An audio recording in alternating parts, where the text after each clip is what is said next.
Sebelum lanjut ke video, tekan tombol subscribe dan bunyikan loncengnya.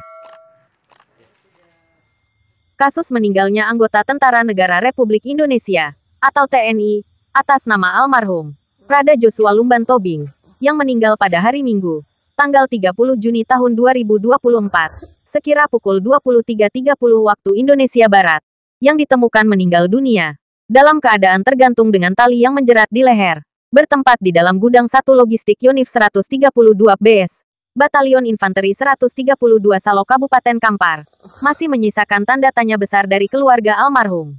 Tim kuasa hukum Prada Joshua Lumban Tobing mendatangi Rumah Sakit Tentara, Jalan Kesehatan Nomor 2 RT 01 RW 06 Kampung Badar, Kecamatan Senapelan, Kota Pekanbaru, Provinsi Riau. Ini pernyataan Dr. Freddy Simanjuntak SH, MH, kuasa hukum Prada Joshua Lumban Tobing. Pada si Joshua bagaimana Bang? Oh iya, terima kasih. Jadi kita kemarin pengen mengkonfirmasi hari ini kepada pihak rumah sakit tentara ya, karena tentang penanganan medis yang dilakukan sehubungan dengan ditemukannya mayat almarhum Prada Joshua yang tergantung ya di Komplek Arhanud Batalion 132 Salo Kampar Provinsi Riau, yang menurut keterangan dari surat keterangan yang disampaikan oleh pihak Korem itu meninggalnya kan tanggal 30 Juni itu sekitar pukul 23.30 malam ya kan. Sementara menurut surat keterangan kematian yang kita terima dari rumah sakit itu meninggalnya tanggal 1 Juli 2024, pukulnya tidak disebutkan. Kemudian akibat kematian dari surat Korem, surat pernyataan yang disodorkan tanggal 1 Juli tadi kepada orang tuanya Wilson, orang tuanya almarhum Prada Joshua ini, yaitu Wilson Lumban Tobing yang ditandatangani di rumah sakit tentara ini, itu tuh akibat kematiannya disebabkan oleh karenanya meninggal dunia ya. Tetapi menurut keterangan surat kematian di sini akibat kematian tidak diketahui, dan meninggalnya itu tanggal 1 Juli 2024 seperti itu. Dan kemudian tadi kita juga sudah menerima resume medis yang dari pihak rumah sakit. Kemudian masalah visum et repertum tentang detail pemeriksaan tadi dari pihak rumah sakit tentara ini mempersilahkan kita meminta keterangan itu di penyidik polisi militer POM ya, polisi militer yang di Jalan Ahmad Yani Pekanbaru. Hanya begini, hasil kita dialog tadi dengan langsung oleh dokter yang menangani dan yang melakukan visum ya, itu pada saat sampai di sini baju yang digunakan oleh almarhum Prada Joshua ini adalah bukan atas nama Joshua Lumban Tobing, tetapi atas nama lain. Ya, sebagaimana kita tahu kan itu sudah yang di foto beredar kan itu ada mereknya berbeda. Yang di foto itu. Si Tanggang ya, seperti di foto yang Tanggang ya. Kemudian ada terdapat luka lebam katanya lecet di leher. Nah itu sekedar bocoran yang disampaikan. Namun hasil visum et repertum yang hasil dari pemeriksaan ini dipersilahkan kita untuk meminta di PM, bisa dibacakan ya, polisi militer ya. Meninggalnya Bu, bisa dibacakan Bu? Iya. Iya. Ya. Saya bacakan ya. Coba dibacakan. Saya Dian Wahyuni, kebetulan saya di bagian hukum kesehatan ya. Jadi dalam kasus ini tim kuasa minta kolaborasi dengan hukum kesehatan. Jadi di sini kami baru dapat surat keterangan kematian yang asli. Ini ya. Satu lagi kami baru dapat ini namanya resume medik yang diberikan oleh pihak rumah sakit. Isinya apa Kak? Bisa dibacakan Kak? Jadi isinya pasien atas nama Joshua Lumban Tobing, dia datang ke rumah sakit ini tanggal 1 Juli jam 11.30 WIB siang. Dan dia datang di sini disampaikan beliau datang diantar oleh dari pihak institusi. Batalion, Pak? Ya, batalion. Dan dia hanya melakukan pemeriksaan luar atau eksternal. Di sini didapatkan luka lecet pada leher berwarna kecoklatan. dan beserta didapatkan lebam yang didapatkan pada tubuh. Ini adalah keterangan singkat yang disampaikan, dan di sini juga kami menemukan hal yang janggal pada surat kematian yang orang awam pasti akan tahu. Yang namanya kematian katanya ini meninggal karena bunuh diri. Ya. Tapi pada dalam resume medik itu tidak ada kalimat bahwa ada ditemukan sperma. Hanya ada luka lecet pada leher dan lebam pada tubuh. Dan pada surat kematian di sini sesuai dengan keterangan disampaikan oleh dokter yang memeriksa, yaitu Dokter Vira, dan diketahui oleh Karungkit, Dokter Pinot. Di sini dia meninggal disebabkan kematian yang tidak wajar. Tidak wajar ya. Jadi kematian tidak wajar tuh ada 3, tetapi di sini ditambah 1 tulisan bahwa kematian tidak diketahui. Padahal di sini kematian ini yang tidak wajar ada 3 poin. 1, pembunuhan. Yang kedua, bunuh diri. Yang ketiga, kecelakaan. Karena rumah sakit melingkar di sini pemeriksaan tidak wajar, dia tidak mengetahui akibat kematian. Karena di sini ada keterangan bunuh diri. Ya, tapi tadi ada menjelaskan tidak di dalamnya ada spermanya ditemukan katanya. Di catatannya tapi di dalam resume medik itu tidak ada keterangan ditemukan ada sperma. Jadi yang mana yang dipercaya Ibu? Kalau Secara kami medik. apa yang diberikan dokumen dari pihak rumah sakit, Ya. kami hanya mengacu kepada yang diberikan kepada rumah sakit. Terkait yang sudah disampaikannya ada temuan Itu telah diberikan visum et repertum yang diterahkan kepada penyidik. Mungkin itu bisa tim kuasa meminta kepada penyidik, dan jika itu diberikan. Jika penyidik tidak mau memberikan tidak apa-apa. Yang mana berdasarkan 2 surat ini ada perbedaan. Ini sudah menjadi bukti kuat bertolak belakang. Yang mana ini akan bisa mengkaji lagi penyebab kematian. Yang untuk mengetahui pasti kematiannya adalah dilakukan tindakan otopsi. Bu, izin Bu, itu di keterangan 1, 2, dan 3. Nomor 1 adalah pembunuhan. Nomor 2 adalah bunuh diri. Nomor 3 Kecelakaan. Itu yang dicentang adalah nomor 1 dan nomor 3. Enggak, yang dicentang justru angka dibikin sendiri, nomor 4 tidak diketahui. Itu nomor 1 Bu. Nomor 1 dan nomor 2 ada di bawah tidak? Yang ini yang dicentang itu adalah kematian tidak wajar. Ya. Oke. Arti dicentang. Oke. Yang tidak wajar itu di antara 3 kotak ini ada 3 pilihan lagi. Iya, 1 itu bunuh diri, pembunuhan, 2 bunuh diri, yang ketiga tidak diketahui. Nah, tetapi yang dilingkar adalah tidak diketahui. Oke. Yang dilingkar ini adalah keterangan tambahan yang mana Rumah Sakit Tentara ini hanya melakukan pemeriksaan luar. Jadi pemeriksaan di sini ya kita klarifikasi bahwa pemeriksaan sini hanya pemeriksaan di IGD. Itu pun tidak lama. Itu yang di pedoman Ibu yang tidak diketahui ini Bu ya? Ya, jadi ini pedoman berdasarkan surat kematian ini hanya yang tidak diketahui. Makanya dia rumah sakit tidak berani mengatakan bahwa dia meninggal. Kronologisnya maksudnya. Ya, pada saat kami terima udah dalam keadaan sudah meninggal dunia ya. Kurang lebih jam kami terima itu jenazah jam 11.30 siang pada tanggal 1 Juli 2024. Yang mengantar siapa Pak? Yang antar itu dari pihak polisi militer, tim Inafis, Kampar, Polres Kampar. Dan apakah kita melakukan forensik atau bagaimana aslinya? Apakah dibunuh atau bagaimana? Untuk penyebabnya kami tidak bisa mengetahui, itu harus bisa dilakukan dengan cara otopsi. Ya, jadi kami hanya melakukan permintaan namanya pemeriksaan luar saja untuk visum seperti itu. Ada tanda memerlukan di saat kita ya, dari hasil pemeriksaan dari dokter yang memeriksa ya lebam mayat ya sudah ditemukan seperti itu. Bagaimana dan yang lebam mayat itu area lebam mayat sudah terlihat ya mulai dari arah punggung dan daerah perut ya itu sudah kelihatan.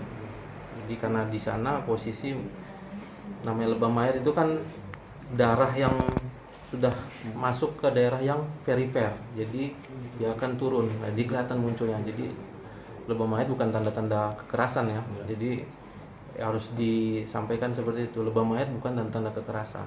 Jadi lebam mayat apakah ada pukulan atau bagaimana? Benda keras? Kami hanya memeriksa dalam sekedar ya itu datang ya udah ada lebam mayatnya gitu. Dan ya saya jelaskan sedikit kalau dari hasil pemeriksaan ada luka lecet di luka seperti di apa?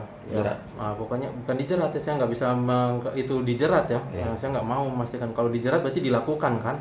Nah, ada luka kalau di laporan pemeriksaan namanya luka lecet ya, luka lecet panjang itu di leher seperti itu. Ada mengeluarkan sperma yang di kelaminnya?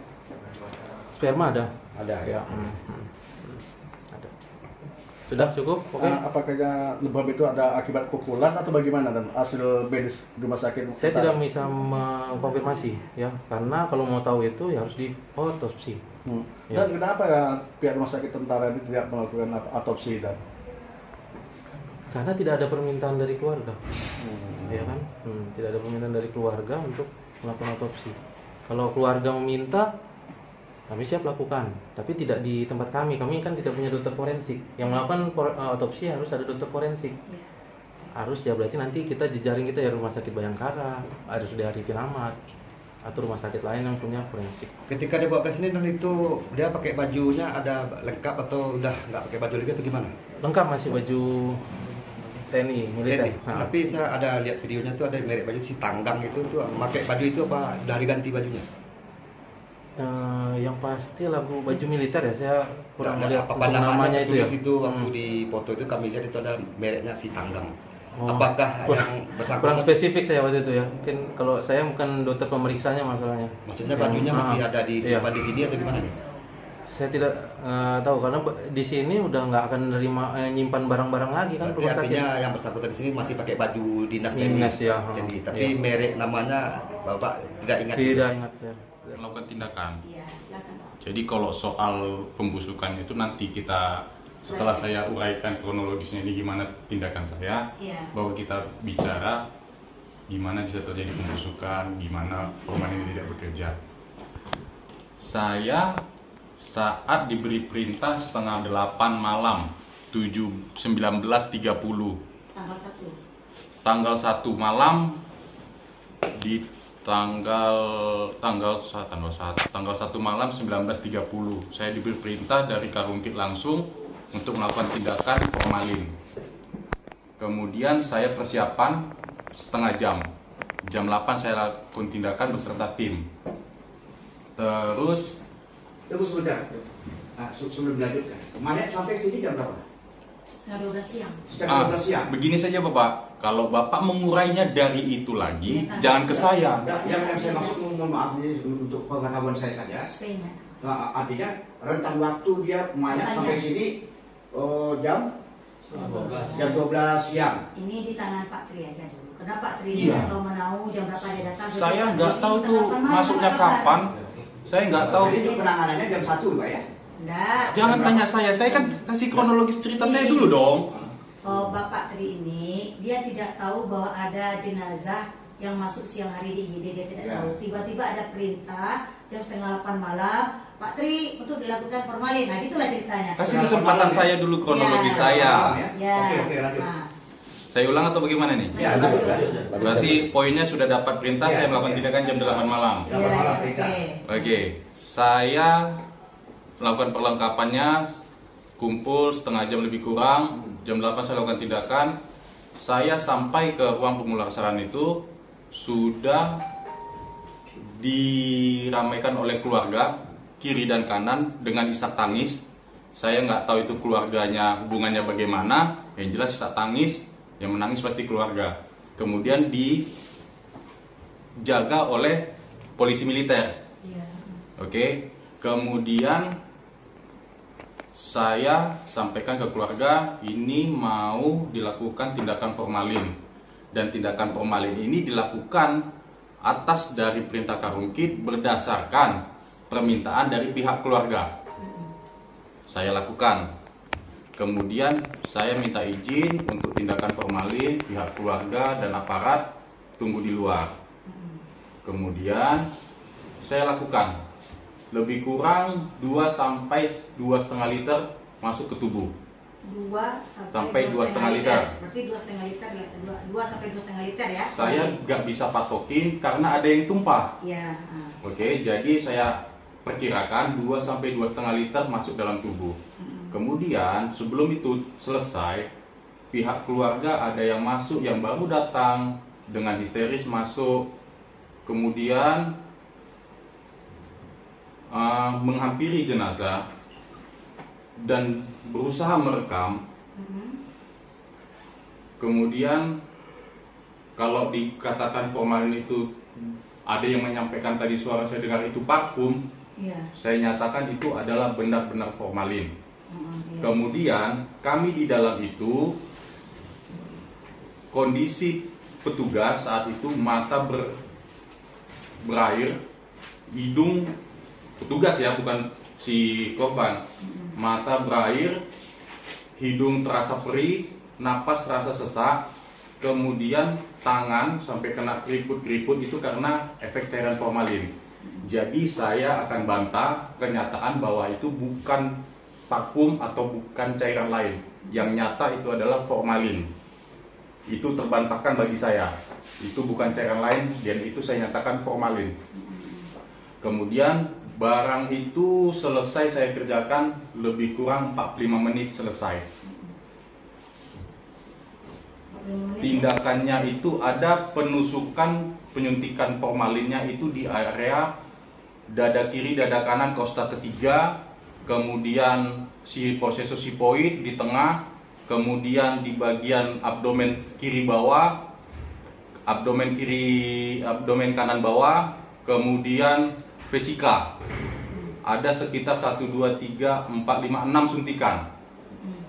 Nah itu sudah ditutup dengan plester-plester dan kapas yang setiap area suntikan.